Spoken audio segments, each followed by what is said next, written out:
कि वो कथाएं हमें उपलब्ध नहीं है या उपलब्ध होने से पहले विलुप्त हो गई हैं। जैसे कि कुछ कथाएं हमारे कान में पड़ती हैं, शबरी ने भगवान राम जी को जूठे बेर खिलाए।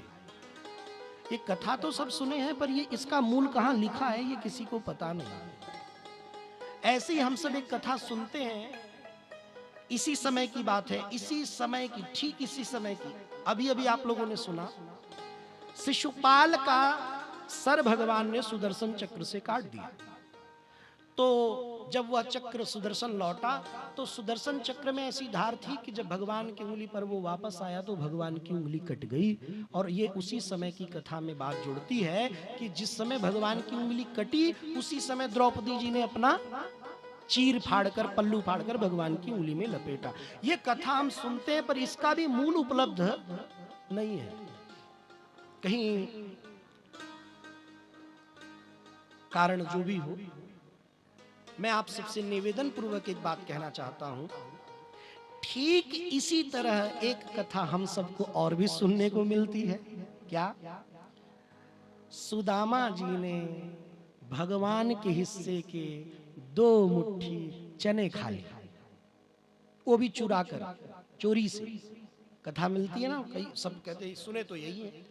इसका भी जो मूल लिखा हुआ है कहाँ है, उपलब्ध नहीं है, लिखित कथा में। अब कहाँ की है, कैसी है, या तो वो हमें प्राप्त नहीं है, हम जो प्रचलन में है, या वो लिपि जो लिखी गई है ये इस कथा का जहाँ ये अंकित हुई है वो उपलब्ध नहीं है। आप सोचकर देखिए, मैं आप सबका थोड़ा सा विशेष ध्यान पल भर के लिए चाहूंगा। आप सोचकर देखिए कि शबरी की भक्ति महान होगी या आप सबकी, हम सबकी? बताइए माताएं बहनें, अगर सोचें कि हमारी भक्ति और शबरी की भक्ति, तो 7 जमीन आसमान भी कम पड़ जाएंगे, नहीं बात बन पाएगी। आप सब मुझे बताइए कि आप सब कभी कभी जूठा कर करके भगवान को भोग लगाते हैं क्या? दही खट्टी है कि मीठी, लाओ चख के देख ले। हाँ? सब्जी में नमक सही है कि नहीं, लाओ जूठा करके पहले, अब जो लगे वही चक्कर देख ले, जूठा खिलाएं? नहीं भाई, जब आपकी भक्ति सबरी मैया से कहीं नीचे है तब आप ऐसा कृत्य नहीं करते, तो जिनकी भक्ति भगवान के लिए इतनी महान होगी, क्या वो जूठे खा खा कर भगवान को जूठा खिलाएगी? नहीं। पहली बात। दूसरी बात, सुदर्शन चक्र से अगर भगवान की उंगली कटी होती या फिर कटी है, तो क्या एक ही बार सुदर्शन चक्र भगवान ने छोड़ा, वो उंगली कटी, दोबारा नहीं कटी? और अगर दोबारा कटी तो फिर उसकी लीला का क्या बखान, फिर तब किसने पट्टी बांधी?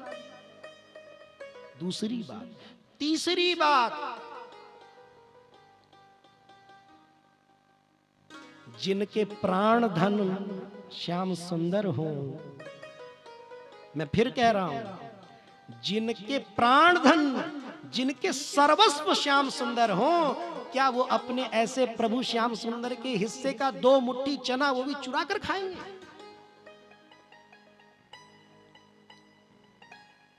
नहीं।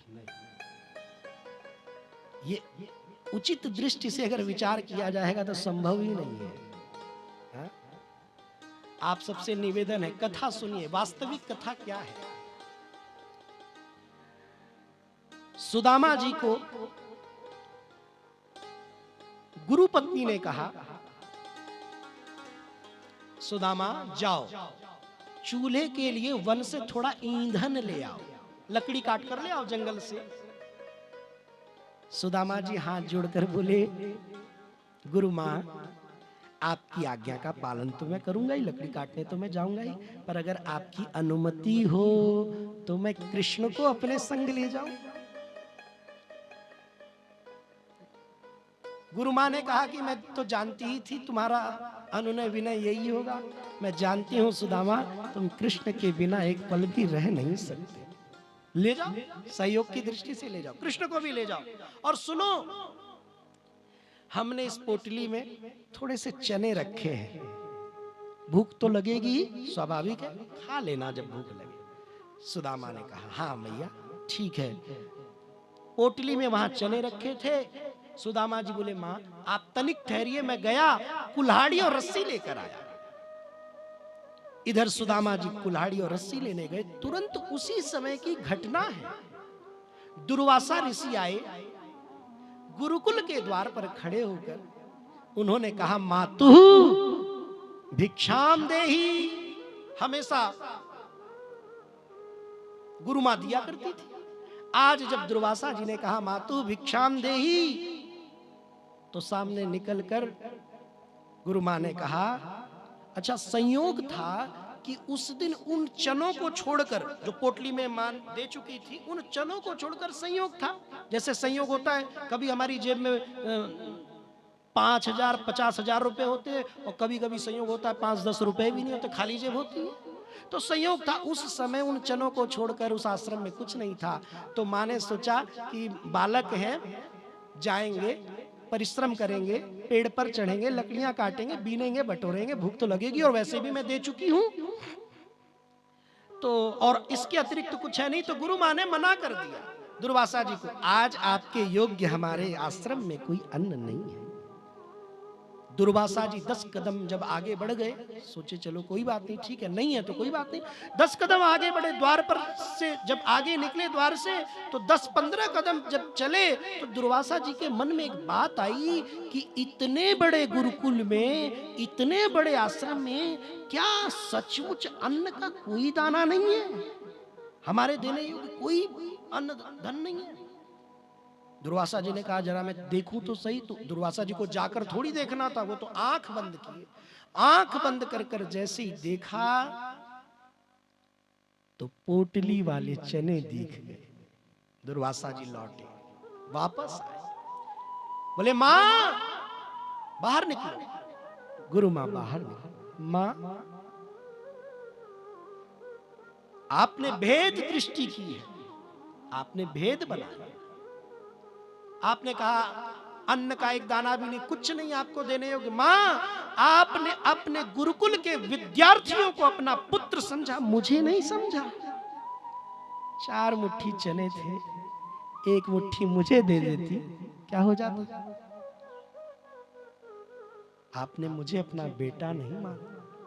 मैंने तो द्वार से खड़ा होकर आपको यही पुकारा ना, मातु मां भिक्षा दीजिए। आपने उनको अपना बच्चा माना, गुरुकुल के विद्यार्थियों को, हमको अपना बेटा नहीं माना। जाओ। दुर्वासा जी तो भैया दुर्वासा जी बोले जाओ,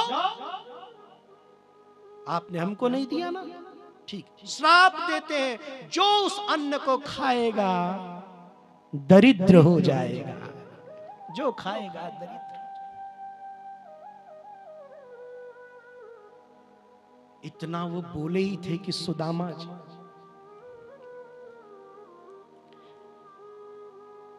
कुल्हाड़ी और रस्सी लेकर पहुंच गए। दुर्वासा जी की आवाज इतनी तीव्र थी, जोर से थी कि कानों को छू गई। सुदामा जी ने सुन लिया कि ये जो चने हैं ये श्रापित हो गए, जो खाएगा दरिद्र हो जाएगा।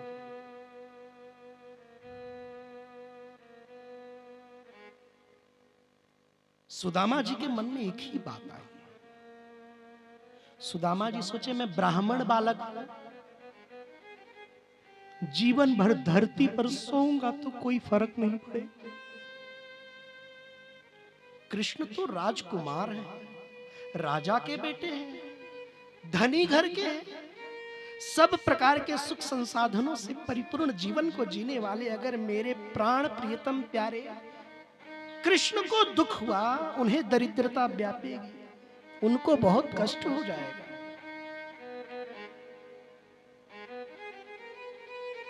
सुदामा जी ने उसी वक्त निर्णय लिया, सारी दरिद्रता को मैं स्वीकार कर, एक भी चने का दाना किसी को दिया नहीं। उसको तो कहीं फेंक भी नहीं सकते ना, जहां फेंक देंगे, वृक्ष में फेंक देंगे तो वृक्ष बंध्या हो जाएगी, एक भी फल नहीं जन्मेगा। शापित अन्न किसी को दे नहीं सकते। सुदामा जी ने वो 4 मुट्ठी चने खुद खा लिया। इसका मतलब क्या हुआ?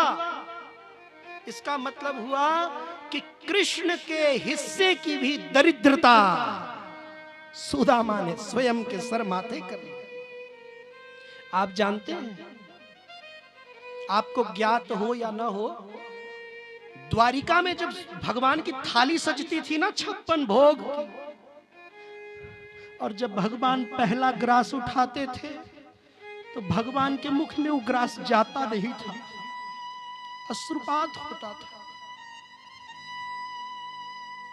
2 दिन हुए, 4 दिन हुए, ऐसे कुछ दिन बीते।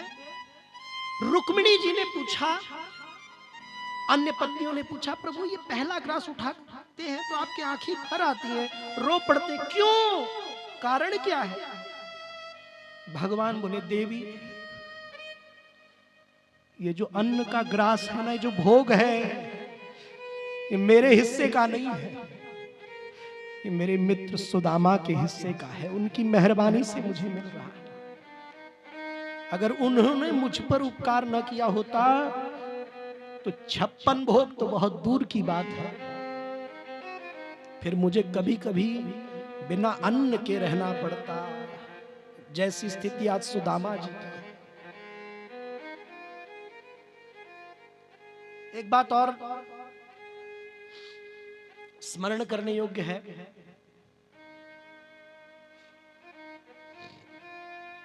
सुदामा जी के पूरे जीवन में अधिक समय बीत गया विवाह के बाद। सुदामा जी की जो अवस्था है वो 70 साल की हो गई। मुझे एक बात बताइए, जब किसी का विवाह होता है तो एक दूसरे के रिश्तों की जानकारी होने में कितने दिन लगते हैं? अरे आधा से ज्यादा रिश्ते तो विवाह में ही आ जाते हैं, परिचय हो जाता है, ये हैं, ये हैं, ये हैं। थोड़े दिनों में, 2 दिनों में, 4 दिनों में, हफ्ते में, 10 दिन में बाकी के जो अवशिष्ट जो रिश्ते नाते होते हैं उनका ज्ञान हो जाता है। महीने में तो सबका हो ही जाता है। आप एक बात सोचकर देखिए, विचार करिए, सुदामा जी के विवाह के 70 वर्ष बीत गए हैं। क्या सुदामा जी की पत्नी को विवाह के कुछ समय के बाद इस बात का पता नहीं लग गया होगा कि मेरे स्वामी के सखा हैं द्वारिकाधीश? अरे छोटे मोटे रिश्तों का पता लग जाता है, यहाँ प्रभु के रिश्ते का पता नहीं लगेगा द्वारिकाधीश के। लेकिन जो बात सुशीला जी ने अपने स्वामी सुदामा से 70 साल बाद कही, वो बात जीवन में उससे पहले कभी सोचा तक नहीं। जानते हैं क्यों? क्योंकि ये प्रेरणा साक्षात प्रभु की ही थी, भगवान की ही थी। जब 70 वर्ष बीत गए सुदामा जी को दरिद्रता में, 70 वर्ष बीत गए, भगवान रो रो कर प्रसाद पाते। 70 वर्ष के बाद सर्वशक्तिमान ईश्वर ने निर्णय लिया, प्रभु ने निर्णय लिया, बस बहुत हो गया, अब मुझे बीच में आना ही पड़ेगा और मैं अब दुर्वासा के श्राप को स्वयं बाधित करता हूं। आज अब तक जो लगा सो लगा, लेकिन आज के बाद अब दुर्वासा जी का कोई श्राप बाधित नहीं करेगा मेरे मित्र को। तो आज जब भगवान के मन में यह विचार आया, संकल्प लिया, अब दुर्वासा का श्राप नहीं लगेगा, अब बाधित नहीं करेगा, अब सुदामा को दुर्वासा का वो श्राप जो उन्होंने स्वीकार किया था, अब उसके स्पर्श का कोई प्रभाव नहीं होगा। तब जाकर सुशीला जी ने कहा, प्रभु, और देखिए ये भागवत की कथा है भैया, सुनकर हृदय में उतारना पड़ेगा। आप लोग सुनेंगे तो कहेंगे कि अच्छा ऐसा भी होगा क्या? सुदामा जी कितने दरिद्र हैं, लेकिन उनकी पत्नी सुशीला सुदामा जी का कभी तिरस्कार नहीं करती, कभी अपमान नहीं करती। हमेशा अभी भी जो संबोधन दिया, 70 साल दरिद्रता के बाद भी, भोगने के बाद भी जो संबोधन दे रही हैं, वो सुशीला जी कह रही हैं, स्वामी, नाथ, भगवन, आप अपने मित्र द्वारिकाधीश के पास जाने की कृपा करें। जिस पत्नी का पति धनवान होता है ना, पति के पास धन हो, पैसा हो, वो पत्नी अपने पति को आदर दे, इसमें कोई बड़ी बात नहीं है। लेकिन जिनका पति सुदामा जी जैसा निर्धन हो, आप सोचिए 3-3 दिन तक खाने को नहीं मिलता, ऐसी दरिद्रता भोगने के बाद भी, इतना दुख भोगने के बाद भी सुदामा जी की पत्नी, सुदामा जी अपने पति का पूर्ण सम्मान करती है, निरादर नहीं करती। आपत्ति काल में ऐसी तो परीक्षा होती है, धीरज का, धर्म का, मित्र और नारी पत्नी का।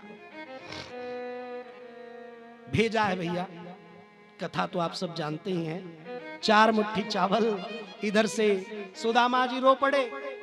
सुशीला बोली कि अब रो क्यों रहे हो, मित्र के पास जा रहे हो, खुशी खुशी जाओ, रो क्यों रहे हो। सुदामा जी बोले इसलिए थोड़ी रो रहा हूं कि मित्र के पास जा रहा हूं। तो सुशीला बोली फिर क्यों रोते हैं। सुदामा जी बोले इसलिए रो रहा हूं कि धन्य हो सुशीला, पत्नी हो तो तुम्हारी तरह। तुमने ये 4 मुट्ठी चावल नहीं दिए, तुमने मुझे मेरी इज्जत सुरक्षित की है।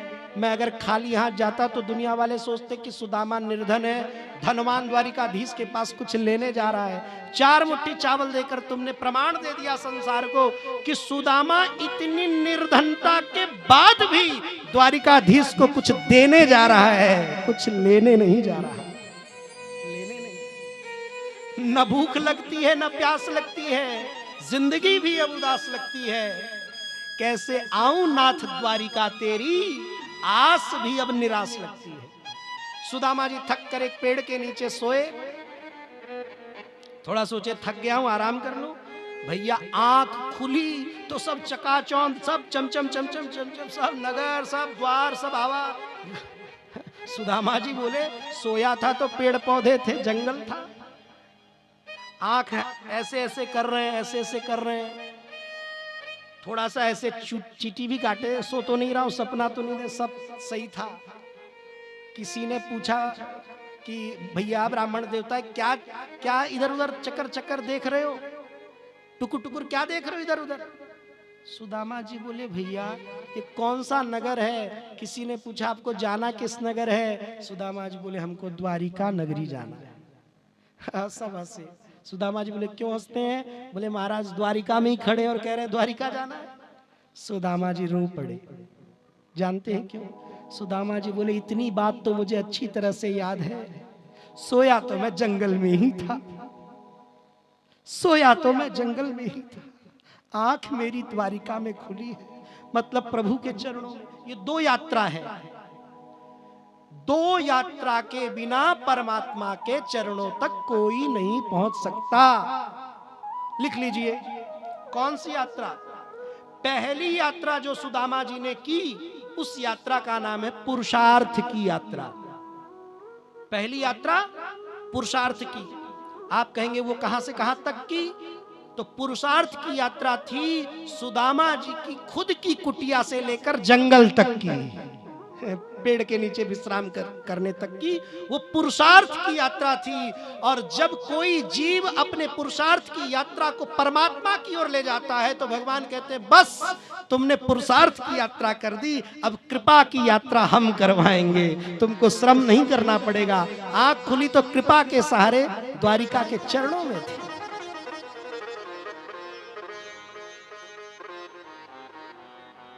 सूचना भेजा, द्वारपाल जाकर बोले हैं शीस पगा न छगा तन में प्रभु जानी को आही बसई के ही ग्रामा, धोती फटी सी लटी दुपटी रूपाय उपानह की नहीं सामा। द्वार खड़ो द्विज दुर्बल एक रयो चकिसो वसुधा अभिरामा, पूछत दीन दयाल को धामा, और प्रभु बतावत आपनो नाम सुदामा। प्रभु रुकने वाले कहां थे, तो दौड़ पड़े, नितांत वेग से दौड़े हैं, द्वार पर खड़े हैं। नौकर चाकर तो सब पीछे पीछे दौड़ रहे थे। सारी द्वारिका नगरी अचंभित थी कि कौन विचित्र भक्त है भैया। अब तक तो हमने भक्त को भगवान की ओर दौड़ते देखा था, आज पहली बार भगवान अपने भक्त की ओर दौड़ रहे हैं। कौन है ये। वो उल्टी गंगा बह रही है।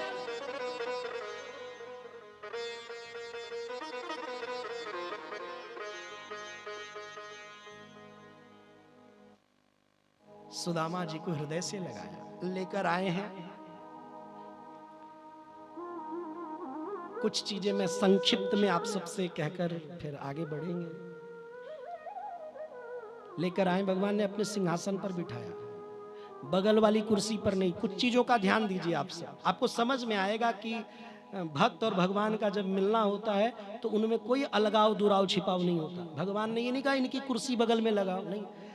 अपने द्वारिकाधीश का जो सिंहासन था उसकी जगह, खुद बैठने की जगह सुदामा यहाँ बैठी, सुदामा जी को बिठाया।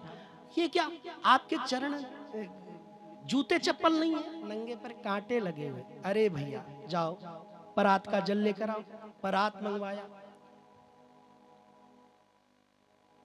प्रतीक्षा कर रहे थे, जल आए तो धो चरण, लेकिन पल भर की प्रतीक्षा कर नहीं पाए।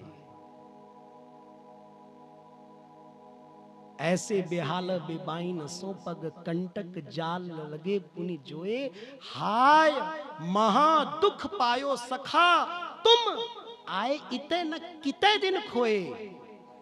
देखी सुदामा की दीन दशा करुणा करी के करुणा निधि रोए, पानी परात को हाथ छुयो नहीं, नैनन के जल सो पग धोए। चांदी की खड़ाऊ पहनाई अपने, चांदी खड़ाऊ पहनाई। और ये सुनो, क्या धोती पहने हो, 4 जगह से फटी हुई है, उतार। अपना रेशमी वस्त्र दिया, बढ़िया बढ़िया रत्न जड़ित मुकुट दिया, पहनो। अरे सुदामा जी काहे को चुप होते, काहे को नेत्र उनके मौन होते, वो तो बोले चले जा रहे थे। टप टप टप टप नयन बरसते जा रहे। अच्छा, जब यहाँ आतिथ्य हो गया, बंदन पूजन हो गया, अपने कक्ष में ले गए। आप जरा थोड़ा सोच कर देखिए, अभी आप लोगों ने कथा में सुना कि 16,108 रानियों के लिए 16,108 राजमहल थे, तो क्या उस पूरे द्वारिका में अतिथिशाला नहीं होगा, गेस्ट हाउस नहीं होगा, मेहमानों की व्यवस्था नहीं होगी रुकने की, ठहराने की? लेकिन ले नहीं गए। सब देख रहे हैं, अरे प्रभु कहाँ लेकर जा रहे हैं? किसी ने कहा ये तो अपने ही कक्ष की ओर लेकर जा रहे हैं। और जब इतना कोई कह ही रहा था, इतने में तो सुदामा जी को लेकर प्रभु अपने कक्ष में घुस गए, प्रवेश गए। सुदामा जी को लिटा दिया, लेटिए थके हारे कहाँ से चले आ रहे, सोइए आराम करिए, लेटे। जैसे ही सुदामा जी लेटे, भगवान कृष्ण चरण दबाने के लिए पैर पकड़ लिए। सुदामा जी उठकर बैठ गए, हाथ जोड़े, कृष्ण अब बस कर, अब सहन नहीं होगा, अब सहन नहीं होगा। जानते हो, तुम्हारे पास आने से पहले, तुम्हारे पास आने से पहले तो मैं ये सोच रहा था कि मेरा मित्र मुझे पहचानेगा भी कि नहीं, और तुमने तो हद कर दिया यार, हद कर दिया। अपने सिंहासन पर बिठाना, आंसुओं से चरण पखारना, अपने वस्त्र देना, मुकुट देना, अपने कक्ष में अपने पर्यंक पर लाकर सुलाना, ऊपर से पैर दबाना, ना ना ना ना ना ना केशव ना। अब इस हृदय पर और इस प्रेम का बोझ संभाला नहीं जाएगा। ऐसा ना करो, खबरदार, सावधान, अभी चला जाऊंगा। भगवान बोले अच्छा ठीक है, जाने का नाम ना लो, अभी रुको, छोड़ो। हमारे लिए कुछ लाए हो? भाभी ने कुछ भेजा है?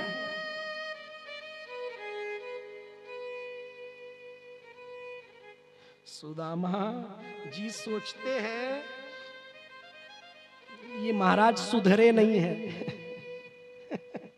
ये सुधरे, ये वही पुराने वाले हैं। इतना कुछ है, इतना कुछ है, हमसे पूछ रहे, भाभी माँ ने कुछ भेजा नहीं है हमारे लिए। सुदामा जी ने सोचा इस कमरे में केवल कृष्ण होते तो बगल में दबी चावल की पोटली दे देता, लेकिन कृष्ण के चारों तरफ तो भाभियां खड़ी हैं, इनकी पत्नियां सब। रुक्मिणी, कालिंदी, मित्रवृंदा, भद्रा, लक्ष्मणा, ललिता, विशाखा, ये सब क्या सोचेंगी कि कौन सा मित्र है? चावल मना कर दिया, ना ना ना कुछ नहीं, क्या है, जल्दी में चलाया जल्दी में चलाया, कुछ नहीं लाया, ऐसा बोलने लगे, जबान लड़खड़ाने लगी। भगवान बोले यार तुम भी सुधरे नहीं हो तुम भी सुधरे नहीं हो। चमक रही थी। जैसे ही सुदामा जी का एक क्षण के लिए ध्यान इतस्ततः हुआ, ये संकेत कर रहे थे इन सब के सामने, क्या कहूं, तुरंत पोटली भगवान ने छीन ली, दुखाई हुई ले ली। बड़ा संकोच हुआ सुदामा जी को, कैसे अब तो गए। चावल की पोटली प्रभु ने खोली, मुट्ठी ली और फांकना प्रारंभ किया। देखिए भागवत जी में तो एक ही मुट्ठी है, भागवत जी में एक ही मुट्ठी है, लेकिन कथा में हम सब दो सुनते चले आए, गाते चले। अन्य अन्य किसी दूसरे स्थान पर दो मुट्ठी, भागवत की कथा में एक मुट्ठी खाली, दो मुट्ठी खाली। रुक्मिणी जी हाथ पकड़ ली, बोले महाराज रखे तो दरिद्र रखे और देने पे आए तो एक एक मुट्ठी में लोग के लोग दिए जा रहे हो। अरे अपना कुछ घर द्वार बचेगा भी कि अपना भी सब बह जाए। बोले बस करिए। अच्छा, रुक्मिणी जी के रोकने का कारण तो ये था, पर भगवान ने कहा बोलिए भक्तवत्सल भगवान की जय। हृदय में खिंच जाए उसी को चित्र कहते हैं। मोबाइल का क्या है भैया, दिखाने के लिए दो चार फोटो लिया, आदमी उधर गया तो फट से डिलीट डिलीट डिलीट डिलीट। जा तुमको रखेंगे अपने इधर सिस्टम में ज्यादा गुस्सा आ जाए, ज्यादा फोटो तो फॉर्मेट मार देंगे। इसीलिए कहा हृदय में खिंच जाए उसी को चित्र कहते हैं, हृदय में खिंच जाए उसी को चित्र कहते हैं। सुदामा कृष्ण जैसा हो बस उसी को मित्र कहते हैं, उसी को मित्र। सुदामा जी गए हैं, कुटिया तो थी नहीं, अब कुटिया रहेगी। प्रासाद था, बड़ा महल था। सुदामा जी अपनी पत्नी सुशीला से बोले चलो बाहर चलो, हम जंगल में जाएंगे, महल में भजन नहीं होगा, कुटिया में भजन होगा, महल में भजन नहीं होगा। तुरंत प्रभु प्रकट हो गए, बोले सुदामा जी अब इस महल से बाहर नहीं जाना। बोले क्यों? बोले सुनो, अगर इस महल को राग बुद्धि से भोगोगे तो भजन नहीं होगा, मेरा स्मरण नहीं होगा, लेकिन यदि इस महल को प्रसाद बुद्धि से मेरा प्रेम समझकर भोगोगे तो भजन भी होगा और तुम आनंद से रहोगे। अब कष्ट मत सहो। सुदामा जी ने हाथ जोड़ा, जो आज्ञा प्रभु, जैसी आपकी लीला। बोलिए द्वारिकाधीश भगवान की जय। कथा तो ऐसी है कि भाई गाते रहें, पर समय अब ये है कि सीधी आज्ञा है। श्री सुखदेव प्रभु कहते हैं त्रिदेवों की परीक्षा हुई है। भृगु जी ने सबसे पहले सबसे महान भगवान नारायण को घोषित किया है। बोलिए नारायण भगवान की जय। शिव जी की संकट मोचन से, संकट मोचन की लीला हुई है। भस्मासुर से शंकर जी की रक्षा की है। मोहिनी रूप धारण करके भगवान ने मुक्त किया है, और नाचते नाचते भस्मासुर ने भी अपने सर पर हाथ रख लिया तो भस्मासुर भी नष्ट हुआ। और फिर आगे चलकर कथा आती है, भगवान के पुत्रों ने ऋषियों से विनोद किया, मजाक किया।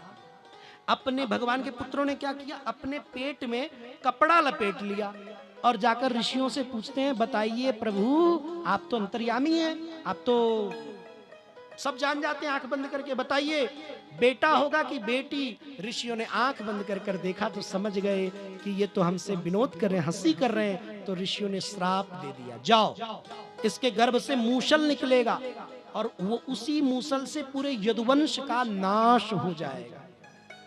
और फिर कपड़ा हटाया गया तो उसके गर्भ से मूसल ही निकला पेट में से। राजा को दिया गया, राजा ने मूसल को पिसवाया, बारीक बारीक कर समुद्र में फिकवा दिया। तो जो छोटे छोटे कण थे वो कुश बनकर समुद्र के किनारे कुशा बनकर जम गए, और एक छोटा सा लोहे का बड़ा टुकड़ा मछली के पेट में चला गया। वो मछली को एक मछुआरे ने पकड़ा, मछुआरे से उस मछली को किसी बहेलिये ने, व्याघ्र ने खरीदा। जब व्याघ्र ने मछली को फाड़ा तो उसके पेट से वही लोहे का टुकड़ा निकला। उसने उस लोहे के टुकड़े को अपनी बाण की नोक पर लगा लिया। यहां तक की लीला ये है। ये सब भगवान की लीला से हो रहा है। प्रभास क्षेत्र में आए, समुद्र के किनारे सभी यादव भगवान यज्ञ करने कराने लगे। सब पहले जय जयकार कर रहे थे, यज्ञ किए, भगवान का पूजन किए। उसके बाद कुछ यदुवंशियों ने शराब पी ली, मदिरा पान कर लिया। भगवान सोचे मैं कुछ बोलूं, बलराम जी बोले प्रभु आप कुछ मत बोलिए, क्योंकि आप ही की तो सब लीला है, मुझे आज्ञा दीजिए। समुद्र के मार्ग से बलराम जी प्रवेश कर प्रभास क्षेत्र में प्रवेश कर समुद्र के मार्ग से क्षीर सागर पहुंच गए कि प्रभु मैं वहां आपकी प्रतीक्षा कर रहा हूं। यहां भगवान चतुर्भुज रूप से धारण करके पीपल के वृक्ष के नीचे जाकर बैठ गए। श्री सुखदेव जी ने राजा परीक्षित को सावधान किया, अंतिम उपदेश दिया, राजन सर्वम सत्य प्रतिष्ठितम, सब कुछ सत्य में ही प्रतिष्ठित है, सत्य के अलावा कुछ नित्य नहीं है, सनातन नहीं है। और प्राची दिशा की ओर से, पूर्व दिशा की ओर से श्री सुखदेव प्रभु आए थे, वो चले गए हैं। और तक्षक आया है जरूर, लेकिन राजा परीक्षित के नश्वर शरीर का उसने स्पर्श किया। स्पर्श करते ही राजा का वो शरीर तो नष्ट हो गया, लेकिन उस शरीर के नष्ट होने से पूर्व ही भगवत कृपा से राजा परीक्षित भगवान के चरणों को प्राप्त हो चुके थे। बोलिए परीक्षित जी महाराज की जय, श्री सुखदेव भगवान की जय, श्रीमद् भागवत भगवान की जय। और यहाँ पीपल के वृक्ष के नीचे भगवान बैठे हैं। दारुक आया, भगवान का सारथी। प्रभु क्या आज्ञा है? बोले सब मेरी लीला है, तुम चलो मैं पहुंचता हूं। दारुक अंतर्ध्यान हुए। फिर वहां आए हैं उद्धव जी। उद्धव जी ने अंतिम में आकर पूछा, हे प्रभु अब तो आप अपनी लीला समेट रहे हैं। देवता आपसे प्रार्थना कर गए कि प्रभु जिस वजह से आपका धरती पर अवतार हुआ था वो सारी लीलाओं को आपने संपन्न कर दिया। अब आप अपने नित्य धाम गोलोक को पधारिए। तो अब तो आप जा रहे हैं, मेरी एक विनती है। भगवान बोले कहो उद्धव, तुम तो हमारे प्राण प्रिय हो, क्या विनती है? प्रभु यदि कलयुग में किसी को परम सुख चाहिए होगा, परम शांति की तलाश होगी, परम आनंद की अनुभूति चाहिए होगी, धर्म को धर्म की रक्षा चाहिए होगी, धार्मिक जनों को भक्ति कैसे करेंगे, आपके नित्य प्रेमी सना नित्य निरंतर कैसे बने रहेंगे, वो इन सब की चाह में रखने वाला जीव किसकी शरण ले? भगवान मुस्कुराए, बोले चिंता मत करो, भागवत जी के अंदर भगवान स्वयं समा गए। श्रीमद् भागवतार्णवम, भागवत समुद्र में भगवान एक रूप से समाहित हो गए। और खुद उन्होंने उद्धव जी से कहा, उद्धव भागवत कोई सामान्य नहीं, भागवत मेरा ही शब्दमय स्वरूप है, जैसे मैं हूं वैसे ही भागवत भगवान है। इतना कहकर उद्धव जी को भागवत जी देकर बद्रिकाश्रम भेज दिया। उद्धव जी भागवत लेकर बद्रिकाश्रम चले। यहां आया, अब वही बहेलिया। भगवान एक चरण को एक चरण पर रखकर बैठे थे, तो भगवान की लालिमा थी चरण में, चमक चम चम चम चम चमक रहे थे भगवान के चरण, एड़ी में लालिमा थी। और व्याघ्र ने सोचा ये भैया मृग की आंख है, उसने बाण छोड़ा दूर से और वो बाण प्रभु के चरण में आके लगा। पास आया जब व्याघ्र, वो गिर पड़ा चरणों में, अरे प्रभु मुझसे भारी गलती हुई, क्षमा करिए। भगवान बोले ना ना ना ना, तुमसे कोई गलती नहीं हुई है, हमारे जाने की लीला में ये कारण बनना था, नहीं तो ऋषियों का श्राप कैसे फिर सही होता। तो व्याघ्र को भी भगवान ने परम गति दी है। और अब भगवान एक रूप से तो साक्षात भगवान भागवत में समा गए, दूसरे रूप से सबके भक्तों के बीच देखते देखते अंतर्धान होकर अपने नित्य धाम गोलोक को प्राप्त हुए। बोलिए श्री वृंदावन बिहारी लाल की जय।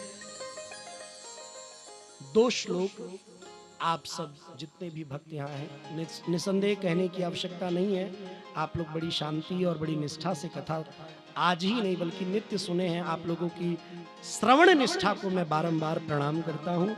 2 श्लोक आप सब भाव और प्रेम से सुनिए। इन्हीं 2 श्लोकों के साथ भगवान भागवत की कथा को हम सब विश्राम देंगे। इसीलिए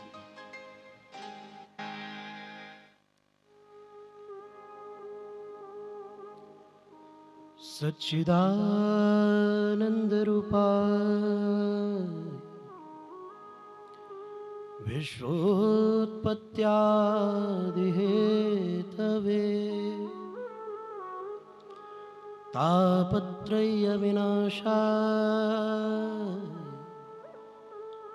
श्रीकृष्णाय वयं नमः। श्रीकृष्णाय वयं नमः। श्रीकृष्णाय वयं नमः। नाम संकीर्तनं यस्य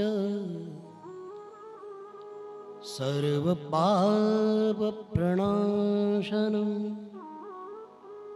प्रणामो दुःखशमनस्तं नमामि हरिं परं।